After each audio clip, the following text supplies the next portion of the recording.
என் அன்பு தமிழ் நண்பர்களே, தெய்வீக குரலில் மனித குரல் என்ற இந்த தலைப்பில் மீண்டும் ஒரு முறை உங்களை சந்திப்பதில் மனம் மகிழும் டாக்டர் எம் சந்திரசேகரன், ஸ்ரீ மீனாட்சி மருத்துவமனை, ஓமலூர். இப்பகுதியில் நாம் திருவள்ளுவர் எழுதிய குரல்களுக்கு உண்டான சிறுகதைகளை பார்த்து வருகிறோம். கதைகள் மூலம் அவருடைய கருத்துக்கள் புரிதல் அதிகமாக இருக்கும் என்பதால் இம்முயற்சி.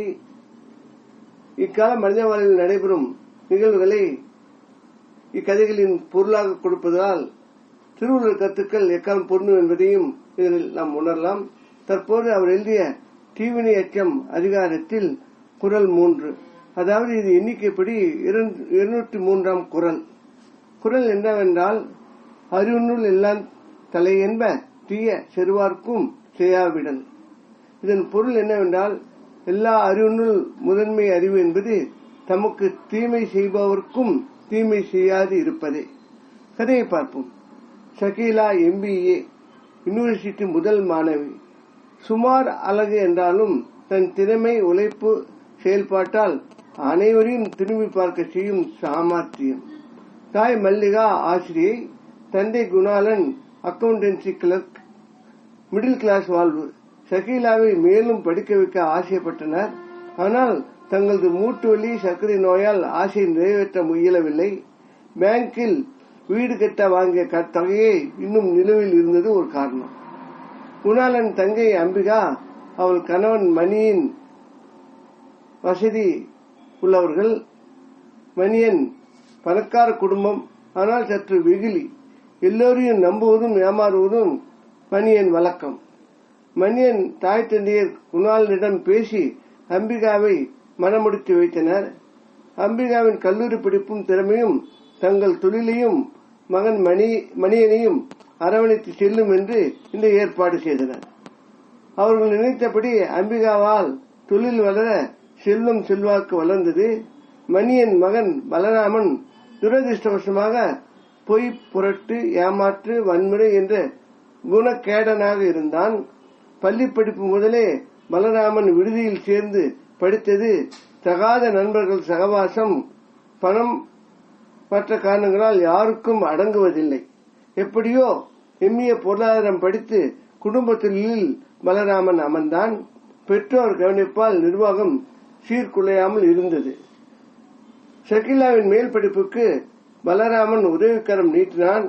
ஆனால் குணாலன் குடும்பம் மறுத்துவிட்டது. ஆரம்பம் முதலே அம்பிகாவிற்கு தொந்தரவு தராமல் வாழ்ந்துவிட்டனர். பலராமுக்கு இதனால் வருத்தம். அம்பிகாவுக்கு இது எதுவும் தெரியாது. ஷகீலா தன் திறமையால் ஒரு பெரிய கம்பெனியில் உதவி நிர்வாகியாக சேர்ந்தால், அதுவும் நல்ல பெயர், ப்ரமோஷன் என 2 வருடங்களில் வளர பலராம் ஷகீலாவை மணக்க விரும்பி குணாலனிடம் கேட்க, ஷகீலா இதற்கு மறுத்துவிட்டால் பலராம் தாயிடம் சொல்லி பெண் கேட்க முயன்றான். தன் மகன் குணம் அறிந்த அம்பிகா பெண் கேட்பதை தவிர்த்து விட்டார். பலராம் கோபம் பல மடங்கானது. நண்பர்கள் கூட்டம் பலராமை அரசியலிலும் நுழைத்தது. ஷகீலா நிர்வாகி பூபாலனை மணக்க பலராமன் பணம் படைத்த கங்காவை மணந்தான். கங்காவும் அம்பிகாவுடன் சேர்ந்து தொழில் நடத்தினாள். பலராம் சொல்லி சொல்லி கங்காவுக்கும் ஷகீலா தம்பிகள் மேல் பொறாமை உண்டாகியது. இருவரும் பணம், செல்வாக்கு, அரசியல் மூலமாக பல தொந்தரவுகள் ஷகீலா குடும்பத்திற்கு கொடுத்தனர். இது சமயம் அம்பிகா கணவன் மணியனின் மேல் சிகிச்சைக்காக வெளிநாடு சென்றிருந்தால், ஷகீலா தம்பதியினர் தங்கள் திறமை, பொறுமை உதவியால் எல்லா இடையூறுகளையும் வென்றனர். குணாலன் தம்பதிகள் அம்பிகாவிற்கு கூட இந்த தகவலை சொல்லவில்லை. ஷகீலா கர்ப்பமாக சீமந்த விழாவிற்கு வந்த கங்கா அபார்ஷன் மருந்துகள் ஷகீலாவிற்கு தர, ஷகீலாவிற்கு அபார்ஷன் ஆனது. ஆனால் அந்த கரு பிறகு ஊனமாக இருப்பதை அப்போது மருத்துவர் சொன்னதால் அதுவும் ஷகீலாவிற்கு நல்லதாயிற்று. கங்கா செயல்பாடு தெரியாமல் போய்விட்டது.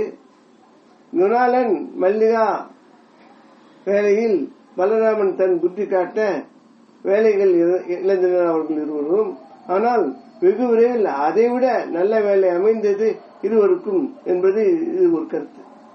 தங்கை மகன் என குணாளன் அனைத்தையும் பொறுத்து கொண்டார். திருந்தவும் புத்தி சொன்னார். பலனில்லை.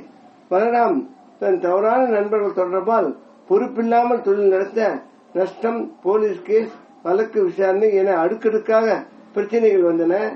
அம்பிகா திரும்பி வந்தும் சமாளிக்க முடியவில்லை. கங்காவை கண்டிக்க அவள் விஷமருந்த பலராம் மது பழக்கத்திற்கு அடிமையாக அம்பிகாவுக்கும் மாரடைப்பு வர பிரச்சனை பிரம்மாண்டமானது. குணாளன் குடும்பம், சகிலா குடும்பம் அருகிலிருந்து அம்பிகா குடும்பத்தை அக்கறையுடன் பார்த்து காத்தனர். அம்பிகா வீடு, தொழில் பாரமும் ஏற்றனர். கொஞ்சம் கொஞ்சமாக அம்பிகா குடும்பம் தன் சுய நிலைக்கு, சுய நலத்திற்கு வந்தது. ஆனால் பழைய வருவாய் இல்லை. ஆனால் குணாளன் குடும்பத்தார் செய்த உதவியை அம்பிகா நினைத்து பார்த்தாலும் பலராம், கங்கா நினைக்கவில்லை. இது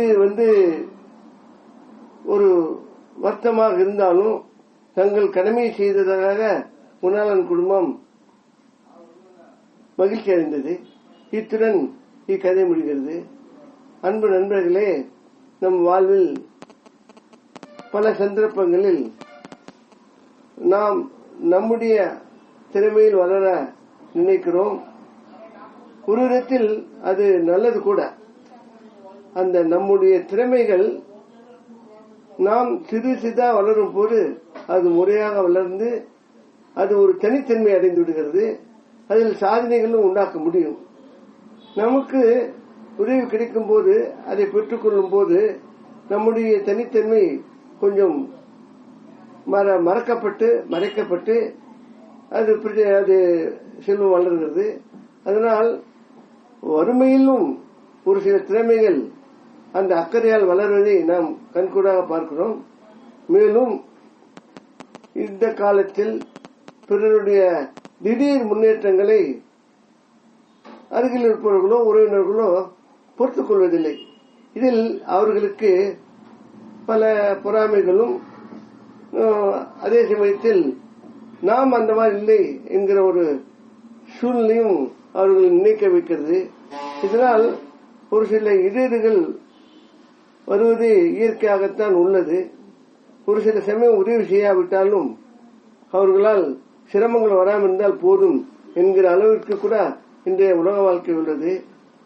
ஆனால் மனித வாழ்வில், மனித நேயத்தில் ஒருவர் சிரமப்படும் போது அவருக்கு உதவி செய்வது என்பது மிக முக்கிய ஒரு கருத்தாக நமது வாழ்வியல் தத்துவம் கூறுகிறது. இதனை திருவள்ளுவர் இந்த குரலில் வலியுறுத்துகிறார். இதிலிருந்து நாம் அறிவது என்னவென்றால், அதாவது குற்றம் குறைகளை பொறுத்து பிறருக்கு உதவி செய்யும் போது, மனிதனை வளரும் போது குற்றம் குறைகளும் குறைவதற்கு வாய்ப்புகள் உண்டு. அதற்காவது மனித சமுதாயத்தில் உதவிகள், ஒத்துழைப்புகள் தேவை என்பதை அவர் வலியுறுத்தி இக்குறளினை கூறுகிறார். இக்கால வாழ்விற்கு இது மிகவும் பொருந்தும். இத்துடன் கதை முடிகிறது. வேறொருக்குடன் அதன் கதையுடன், பொருளுடன், கருத்துடன் மீண்டும் உங்களை சந்திக்க விரும்பும் டாக்டர் எம். சந்திரசேகரன், ஸ்ரீ மீனாட்சி மருத்துவமனை, ஓமலூர். இக்கதையில் வரும் கதையும் படங்களும் யாவும் கற்பனையானவை. அவை கதை சொல்ல வந்தவை. இக்கதையின் படங்கள் வலைதளத்தில் எடுக்கப்பட்டது. அதை பதித்தவருக்கு எங்களது மனமார்ந்த நன்றி. வணங்கவர் முருகன் அருளால் மேலும் தமிழ் வளர்ந்திட வேண்டி விடைபெறுகிறேன். இக்கதையினை மற்றவருக்கு அனுப்பி இலக்கிய சேவை செய்து கேட்டுக்கொள்கிறேன். வாழ்க தமிழ், வாழ்க திருவள்ளுவர், வாழ்க திருவள்ளுவர் எண்ணங்களும் கேட்கணும். வணக்கம்.